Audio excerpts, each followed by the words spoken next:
Bonsoir à chacun d'entre vous. Bonsoir. Étienne, Bonsoir. je suis super contente de te retrouver. Étienne, tu as été un de nos élèves 3e prépa métier il y a 2 ans. Dominique, vous êtes le papa d'Étienne. Oui. On a beaucoup travaillé ensemble il y a 2 ans. Oui. On est resté en contact et donc je vous remercie d'avoir accepté de témoigner sur ce qui a pu se passer. Déjà, on n'est pas beaucoup dans la classe. On n'avait pas beaucoup de travail et du coup, ça faisait un petit peu du bien aussi. Mais à la fois... Alors, quand tu dis qu'on faisait pas beaucoup de travail, je voudrais pas qu'il y ait d'ambiguïté. C'est vrai qu'il n'y a pas beaucoup de devoirs le soir à la maison. Mais par contre, toutes les matières où on vous apprend toute cette culture générale plus un petit peu de découverte technique, tu reconnais qu'on bossait du lundi matin jusqu'au vendredi soir. Hein, oui. sur toutes les matières. Oui. Tes stages, est-ce que tu peux me rappeler ce que tu as fait à l'époque et comment tu as découvert le fait que la charpente, ça allait être ça ton job? J'ai fait dans une entreprise à Drumeta. Et là, ils m'ont bien appris le métier de couvreur charpentier. Et donc là, tu as trouvé un établissement scolaire dans lequel, à la fois, tu continues d'apprendre la théorie, mais chez un employeur, tu mets en pratique déjà. Dominique, si j'interroge le papa, qu'est-ce que vous allez me dire? Le fait qu'il y ait un petit effectif en fait dans la classe fait que les élèves qui peuvent avoir des difficultés, que ce soit liées à des troubles familiaux ou autres, sont bien plus considérés et pris en charge en fait par le corps enseignant la Savoisienne.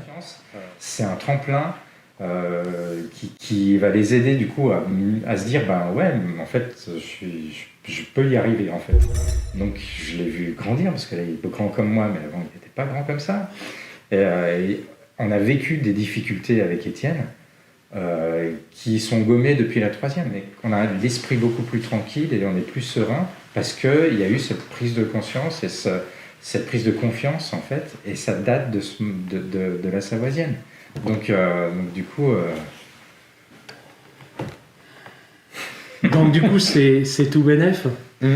Et puis, c'est génial de savoir que tu as trouvé ta voie, que tu vas sortir avec un diplôme, qu'à la sortie de ce diplôme, tu auras choisi un métier sur lequel il y a du job, et que voilà, on a pu contribuer, le papa, le dirlo, les profs, à faire que quelqu'un qui était en difficulté se retrouve à enquiller jour après jour de la réussite et fasse que tu es à ta place aujourd'hui. Ça, c'est super. Merci Étienne, merci Dominique. Je vais juste rajouter un petit mot. Ah si vous voulez. Je vais juste rajouter un petit mot parce qu'en fait, encore une fois, Étienne a un trouble. Donc chaque année, en fait, on a des rendez-vous, enfin on a des réunions en fait pour mettre en place en fait AVS et puis un programme par rapport à toi, tout ça. En fait, chaque année, c'est ça. Et c'est vrai qu'on n'a pas toujours eu une écoute en fait attentive ou des personnes qui nous écoutaient mais qui oubliaient vite. Et puis j'en profite, voilà, je vais dire 2 choses.